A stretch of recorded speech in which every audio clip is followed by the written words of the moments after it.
Assalamualaikum warahmatullahi wabarakatuh. Kembali lagi bersama saya Endang Sri Layuni. Nah, pada video kali ini saya akan membahas tentang proteksionis negara ke arah ketimpangan. Yang kedua, isu informasi internasional. Yang ketiga, masalah dunia ketiga. Dan keprihatinan negara ketiga. Yang keempat, perkembangan informasi. Yang kelima, dilema teknologi komunikasi. Nah, yang pertama kita akan membahas tentang definisi proteksionis. Secara umum, proteksionis dapat didefinisikan sebagai bentuk kebijakan yang secara sengaja dibuat oleh pemerintah untuk melindungi produsen domestik akan persaingan dari luar. Para penganut perdagangan bebas melihat proteksionis perdagangan sebagai kebijakan yang berdampak pada efisiensi perdagangan sumber daya dan meningkatkan harga impor yang merugikan konsumen secara luas. Akan tetapi, bagi para aktor yang menerapkan kebijakan proteksionis, biaya tersebut merupakan konsekuensi yang sebanding dengan manfaat yang didapatkan. Proteksionis dengan menerapkan kebijakan yang menghambat perdagangan telah muncul semenjak berabad lampau.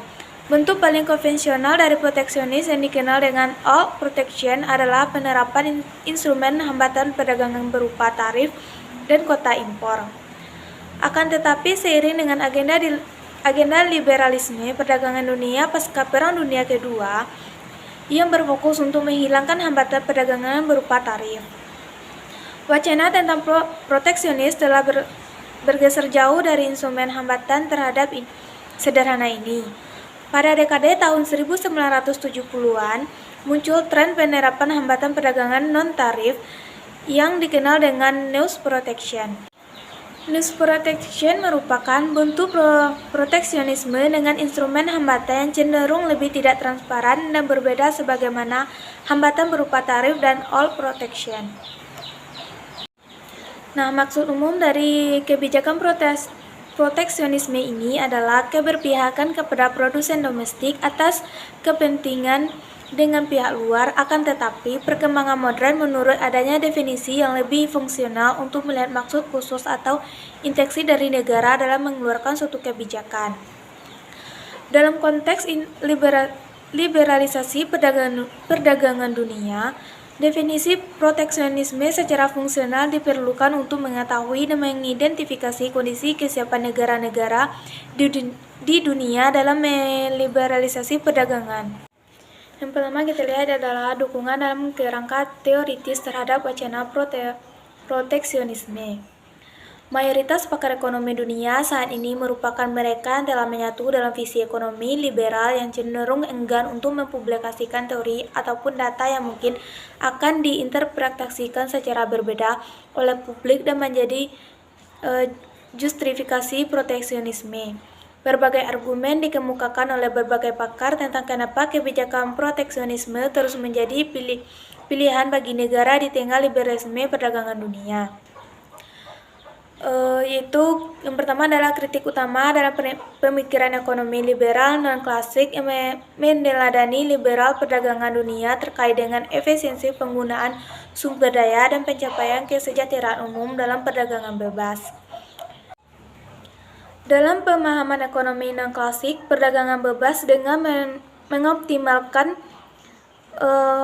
yang pasti dimiliki oleh setiap negara mengharuskan kebijakan pemerintah berdasarkan pada penciptaan efisiensi maksimal dari proses produksi barang dan jasa yang diorientasikan untuk berhasil dalam pasar. Dalam konteks ini, pemerintah berfungsi dalam memastikan agar persaingan dalam perdagangan berlangsung dengan tanpa hambatan. Berikutnya, dalam pemahaman ekonomi non-klasik, pengejaran keuntungan individu dalam perdagangan bebas bersifat konsisten dengan tercapainya kebijakan masyarakat secara umum. Privasi merupakan hal yang tidak bertentangan dengan tujuan untuk menciptakan kesejahteraan untuk semua dikarenakan akan ada invest hand yang akan mengatur keseimbangan pasar sehingga kesejahteraan akan distribusikan dengan baik.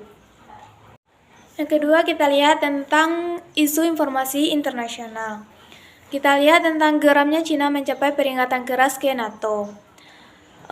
Beijing menuduh NATO membesar-besarkan ancaman dari Cina dan menciptakan konferensi dengan negara itu. Hal ini disampaikan sebagai tanggapan keras China setelah NATO mengeluarkan pernyataan bersama tentang kesepakatan untuk bekerja sama melawan tantangan yang ditimbulkan oleh kebijakan China. Seperti yang dilansir dari berita AFP Selasa pada tanggal 15 Juni 2021, para pemimpin NATO mengatakan pada Senin 14 Juni bahwa mereka akan bergabung melawan tantangan sistematik yang ditimbulkan oleh kebijakan China. Dalam pernyataannya, para pemimpin NATO mengatakan tindakan China yang semakin tegas membangun persenjataan nuklir dan kemampuan perang antariksa dan dunia maya mengancam tatanan internasional. Dalam pernyataannya, misi China untuk Eropa menyuruhkan NATO untuk melihat perkembangan China secara rasional, berhenti melebih-lebihkan berbagai bentuk teori ancaman China, dan tidak menggunakan kepentingan sah dan hak legal China sebagai alasan untuk manipulasi kelompok-kelompok politik. Sementara secara aktifikasi menciptakan konfrontasi kelompok-kelompok politik, sementara secara aktifikasial menciptakan konfrontasi. Misi China untuk Eropa mengingatkan bahwa China tidak akan duduk diam jika ada pihak lain menimbulkan tantangan sistematik terhadapnya, dan akan mengawasi dengan cermat penyesuaian strategi NATO terhadap China. Kami akan dengan teguh membela kedaulatan dan kepentingan pembangunan kami dan terus mengawasi penyesuaian dan kebijakan strategi NATO terhadap China. Itu yang disampaikan oleh Komisi China terhadap NATO tersebut. Yang ketiga, kita lihat tentang masalah dunia ketiga dan keperhatianan negara ketiga. Itu mengapa negara dunia ketiga jarang ada yang maju dan apa masalahnya. Yang pertama adalah masalahnya tentang kemiskinan. Tidak dapat dipungkiri bahwa kemiskinan merupakan masalah utama dari mendominasi negara-negara tertentu sehingga mereka masuk dalam kategori negara dunia ketiga. Ada sekitar 1,3 miliar penduduk di negara dunia ketiga yang hidup cukup dengan 1,25 dolar Amerika Serikat per hari atau kurang lebih dari 17.500 rupiah. Walaupun PBB telah menempuhkan langkah serius untuk menangkal jumlah penduduk miskin antara tahun 1990 hingga 2008, kenaikan harga pangan telah menjadi momok kelanjutan sehingga kemiskinan tetap merajalela.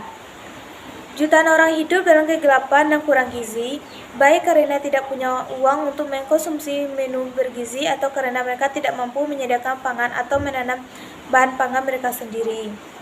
Yang kedua itu kekurangan listrik.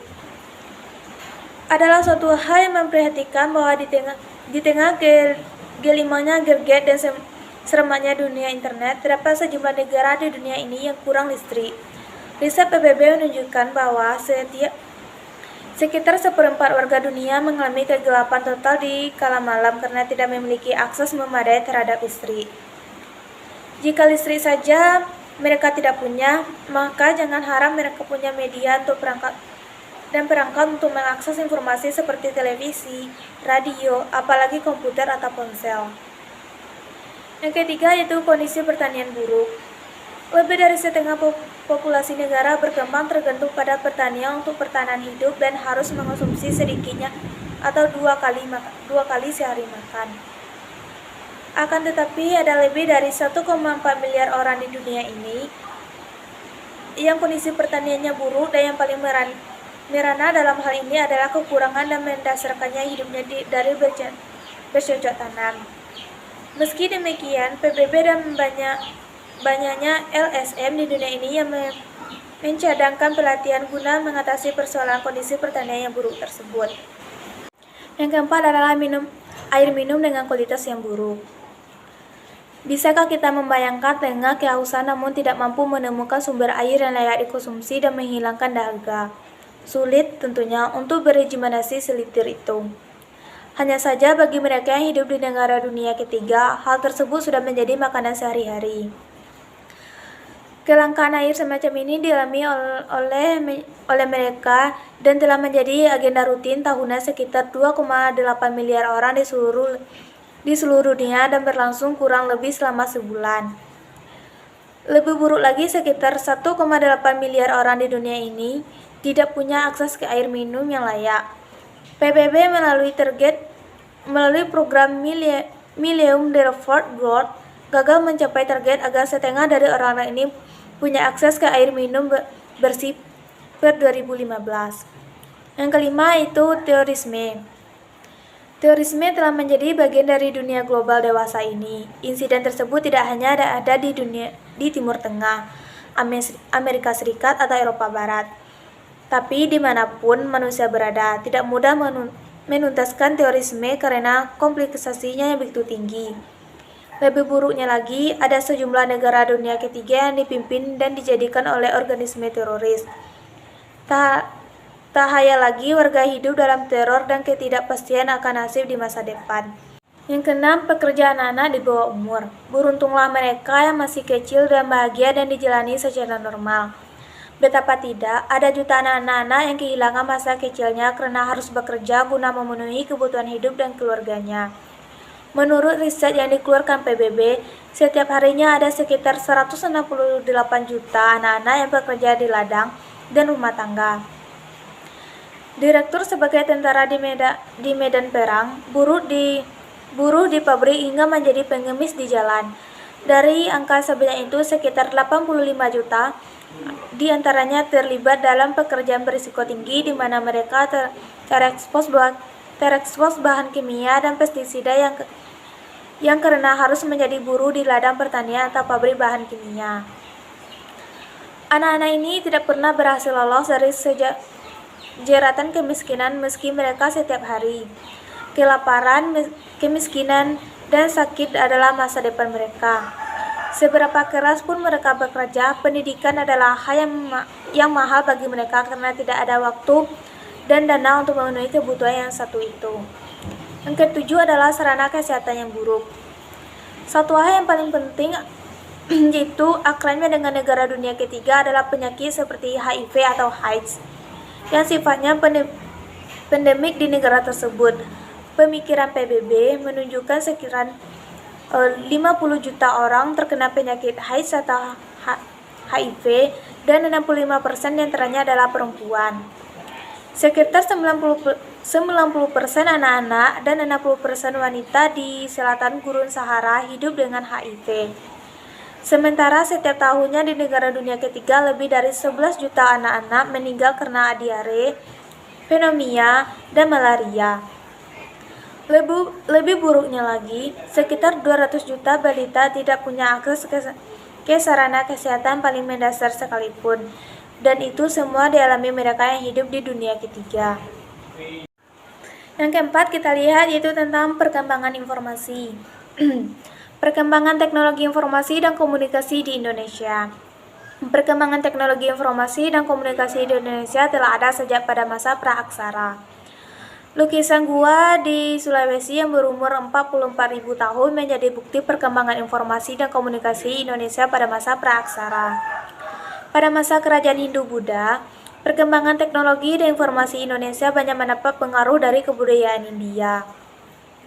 Perkembangan teknologi informasi dan komunikasi masyarakat Indonesia kuno banyak menggunakan media alamiah seperti batu prasasti, daun lontar, dan kulit hewan. Dalam aspek bahasa dan aksara, masyarakat kuno Indonesia menggunakan bahasa Sanskerta dan huruf Pallawa sebagai alat komunikasi verbal dan tulis. Pada masa modern yaitu teknologi informasi dan komunikasi modern.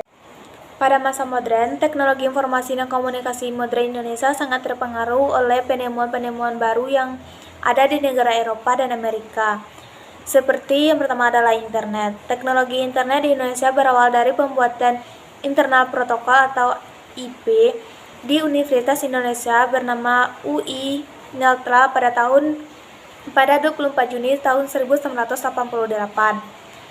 Dalam buku Perkembangan Teknologi Komunikasi tahun 2017, karya Nuruddin pada tahun 1994, muncul Internet Service Provider atau ISP pertama di Indonesia bernama Indonet.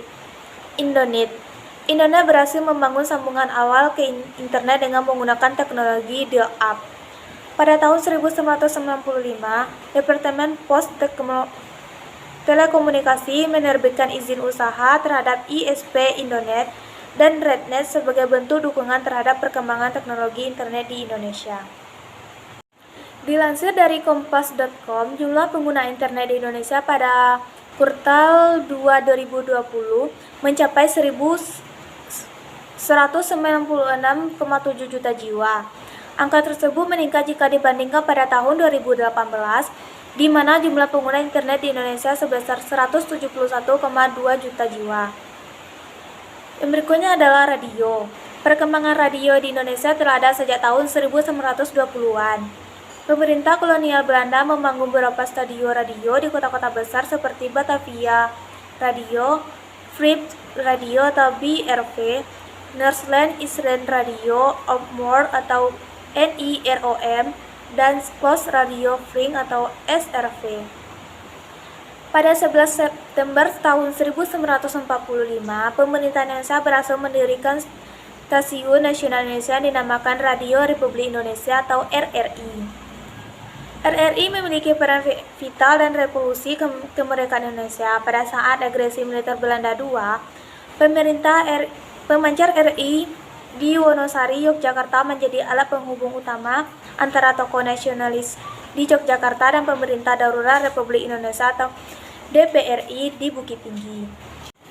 Berikutnya adalah satelit. Perkembangan satelit di Indonesia berawal dari pembangunan sistem komunikasi satelit domestik atau SKSD. Palapa pada masa pemerintahan Orde Baru. Satelit Palapa berhasil diluncurkan pada 8 Juni tahun 1976 dari Cape Canaveral, Amerika Serikat. Dalam jurnal studi perkembangan satelit di Indonesia pada tahun 2013, karya Diah Yuniarti meluncurkan satelit Palapa bertujuan untuk membangun sistem informasi dan komunikasi nasional dan yang efektif dan efisien. Sistem satelit ini mampu menyediakan layanan telepon dan faksimiliar antar kota di Indonesia. Nah, yang terakhir itu tentang dilema teknologi komunikasi. Dilema atau pemanfaatan teknologi komunikasi dan informasi atau ICT untuk meningkatkan mutu pendidikan. Perkembangan teknologi informasi dan komunikasi yang begitu cepat berdampak pada berbagai kehidupan manusia. Salah satunya kehidupan yang mendapatkan manfaat dari perkembangan teknologi tersebut adalah pendidikan. Tidak diragukan lagi dan sudah banyak penelitian menunjukkan bahwa teknologi informasi dan komunikasi dapat didayagunakan untuk meningkatkan mutu pendidikan. Berbagai negara sudah memanfaatkan teknologi tersebut untuk pendidikan. Menurut UNESCO dapat dikelompokkan menjadi 3 golongan dalam pemanfaatan ICT untuk pendidikan. Yang pertama itu negara yang memanfaatkan ICT sudah terintegrasi dalam pembelajaran di kelas dunia. Yang kedua, negara yang sudah mempunyai perencanaan dan memulai melaksanakan. Yang ketiga, negara yang pemula memanfaatkan ICT untuk pendidikan, tetapi belum ada perencanaan dan secara individual sudah mulai memanfaatkan. Indonesia termasuk negara yang kelompok ketiga, itu baru mulai memanfaatkan namun belum ada perencanaan secara nasional, baru secara individu atau kelompok kecil yang sudah memanfaatkannya. Nah, sekianlah video penjelasan dari saya. Kalau ada kesalahan saya mohon maaf. Saya ucapkan terima kasih. Assalamualaikum warahmatullahi wabarakatuh.